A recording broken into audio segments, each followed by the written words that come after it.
Hello. All right? Right, if I didn't already feel like I was in some sort of David Lynch film, well, I stood at the back, I do now, right? I'm going to be dreaming about, thank you very much, Victor. My name is Stephen, or in this context, Polarbear. I'm from Birmingham, and the reason I'm here is to talk about stories. Basically, I'm just really lucky. My life revolves around telling stories. I write stories for people to read. I write stories for other people to perform. I work with other artists and collaborate to tell stories. I work with young people to tell stories. This afternoon, I was in a room with 15 teenagers in the museum in Bath, creating stories about possible superpowers. I got on a train, and now I'm here to tell you a couple of short stories. Is that okay with you? Yeah. Just for morale, it's good, right, wicked. Basically, my nan used to tell stories when she was cooking. I used to sit on the kitchen floor. Friends of the family, relatives, distant cousins, weird uncles would come to the kitchen while my nan was making dinner, and she'd tell these stories as if she was actually in them herself. You know, that ownership, the way some people can tell a joke as if they're completely in it. And I remember I'd sit on the floor and watch them, and it felt like watching a film in real time, being in it. She's telling stories about being on the boat coming over from Jamaica and a German priest offering to renounce the church and proposing to her. Meeting my granddad outside a working men's club where there was a car park full of the National Front, the preeminence of the National Front, right? Getting ready to kick off in a riot, and the two of them sneaking off, seeing each other, running off behind and doing stuff. But my point is, the fascination, there weren't that many books in the house. People came from other places and they talked with such conviction and in this real-time way that just used to mesmerize me. And I'm lucky enough that today I get to do it, hopefully. So this is not my kitchen, right? And I don't have dead stuff, but this is like a wistful memory type image. It's kind of creepy in its own right? An empty playground, brilliant, nice one, good idea. Sorry. Who shot you? I'm in a wardrobe. My torso no more than 1.5 feet from another torso. The other torso being female and way more advanced than mine. Gemma McBride. She smells like CK1 and flumps. I can't see her in the dark, but even so, my body still feels to try and hide. Through the scalpel cut crack between the doors, I can hear from outside the start of track 18 on my CD of Biggie Smalls, Ready to Die. And I am. At this exact moment in time, I would happily die. I'd happily pucker my lips to the vision of an 18-ton wrecking ball coming swinging to the side of this house to flatten my life. Hands gun stapled to my side. Palms greased with the sheen of puberty's nerves, not moving an inch, conscious that every single flinch would be heard and observed by her. Any minuscule movement could be taken as a green light for action. My whole body's in some kind of crazy awake, yet comatose state of self-imposed traction. I can hear sweat trickling down your cheek. Your heartbeats sound like Sasquatch feet. Shut up, Biggie. You're not helping?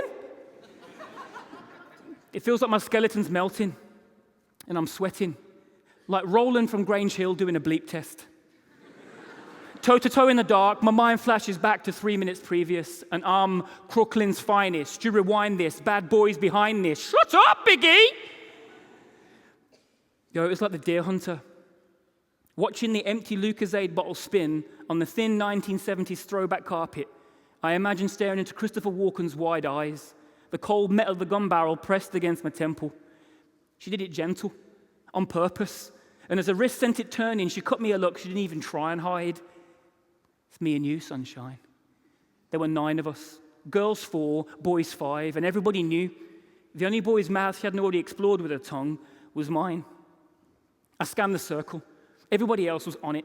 14-year-old veterans, their confident predator eyes, glaring at the bottle, knowing it was stopping, pointing at me. A sheep on his knees with hyenas, and she didn't even look. She didn't need to.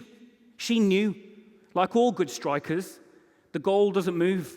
Just keep your eye on the ball. It's yours. You own it. Everybody's face turned to me in slow motion. There was no air. Now there's no air in here. I'm breathing in what she's breathing out. I'm a horror film victim struck silent with a need to shout, and you'll die, slow but calm. Shut up, Biggie! Who's Biggie? Her voice stabs me. Outside the doors, they're counting down to when the track's done. We step out, and Gemma pronounces how she's had me. but I don't want to be had. I'm not ready for this. And besides, I'm kind of into that girl in my maths class. Can't we just not, say that we did? What? You kidding? No, I'm just, you're just frigid. Gemma, I don't want to. And that's when it came.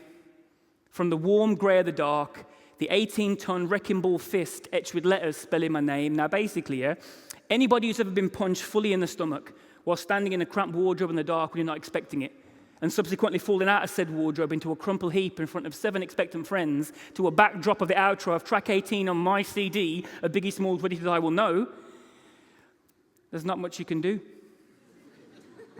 I lay there, concave, gut crushed, lungs bust, circled by amazed faces, praying for something, anything to save me. But all I heard was Biggie Smalls say, "Who shot you?" Thank you. Going to place that there, really delicately. Right, wicked. Thank you very much. But I guess the reason it's lovely to come and hear this kind of a range of people's, interests. And I guess what's fascinating to me is every story that I've written, whether it be a short piece like that, an hour-long monologue, a novel, a play, bits for radio, bits for TV, every time, at a certain point through it, during the process of writing, I'm like, that's what it's about. And we all meet up with people and we talk and stuff, and we got friends who tell jokes and we get together, but I don't know how many people realize the satisfaction, empowerment, and the plain fun of actually crafting the telling of a story is. Thinking about it before and actually sharing it.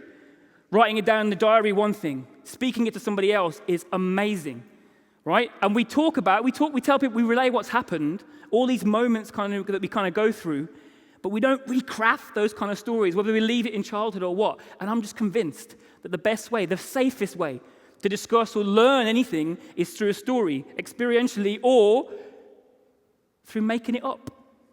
Playing with the idea and then communicating it. I'm not going to shut up. I was going to shut up. I'm not going to shut up. I'm going to do a talk that's crafted and less rambly. Cool. I'll be good.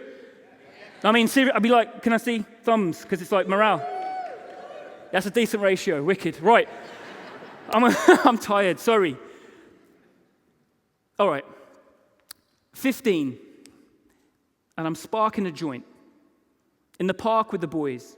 Chatting fart, making noise. The girls are on a bench way over there in the distance. To put space between our best means of resistance. It's getting dark and we all want to kiss them, but we don't have a clue what to do, so we just diss them. Too embarrassed to talk it over, then John's like, hold on, somebody's walking over. Oh no, it's 2 of the girls. Other half of the species confused in our world. If they choose you, it proves you're mature to the world. Fingers crossed in my pocket, foot's moving the dirt.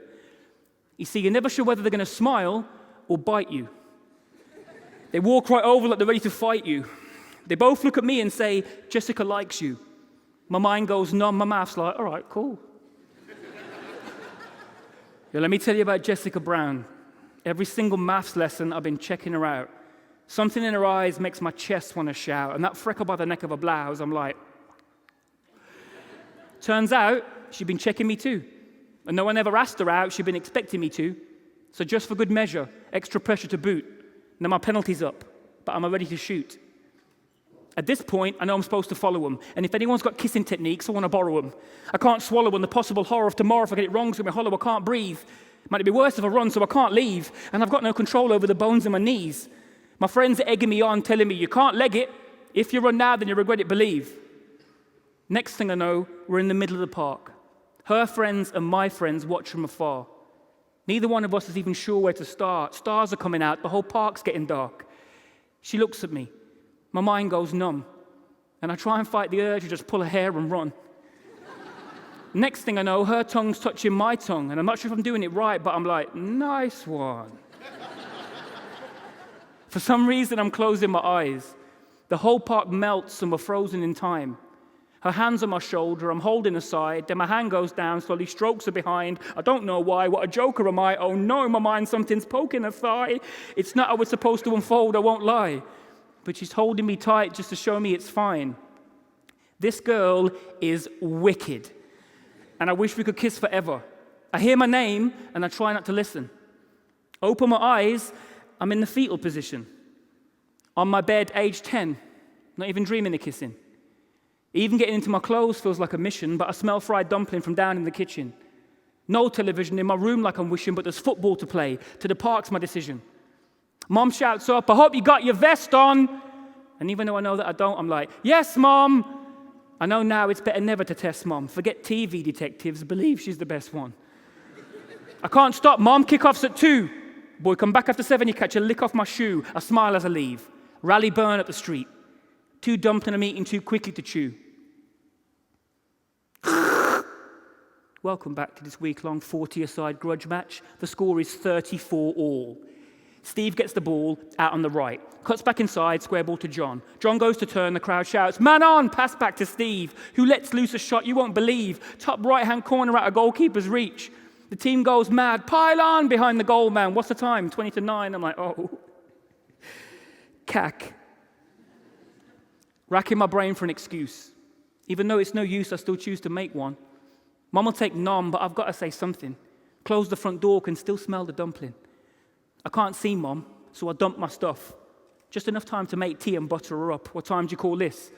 I don't reply, I just act surprised and close my eyes to get licked. But the licks don't come. I stand struck dumb, count down from 5 to 1, then I slowly open my eyes. To my surprise, I stand dressed smart, I'm now 21. Well done, son. Mum gives me a hug. Young man's grown up, graduated and done. She wears the best clothes, and I don't suppose she knows her son owes the man 10 grand for fun. But right now, it doesn't matter. She's sat chatting with Jess's mum and dad over a cold platter. They're all laughing how we're still together. As we sit to the side with their wine, they get leathered. She looks amazing. Better than I ever remember in those lessons when she drove me crazy. She looks at me, a little nod for maybe. It's time we should tell them that we're having a baby. Open my eyes, I'm 29, and my 8-year-old son wants to learn how to rhyme. Standing at the foot of our bed, and off the top of his head, he spits a flow show in perfect time, and you know that deserves a smile. All right, let's get dressed, brush your teeth, and we'll work on style. Get your clothes on, and don't forget your vest, lad. And even though I know that he won't, he's like, yes, Dad. A cup of tea in my mug that says, best dad. More rhymers in the house, that'll be driving Jess mad. But she just smiles as she sips the tea. And as I tickle her feet, he comes back with his best pad. Right. First thing, you must observe the time. A good flow is like a fossil. It preserves the time. And the only thing of worth you can learn from mine is that the spaces between words deserve to shine. You got to find your own style, son. And if the flow feels right to you, the rhyme's done. Sometimes looking back in time is good, because some things don't change as you find what you love. Speak what you know. Breathe deep as you flow. Some people are going to bite you to keep the light down. And they can say what they like. But when you're gripping a mic, you make sure that you're right for right now. Thank you very much for listening to me. That's enough, isn't it?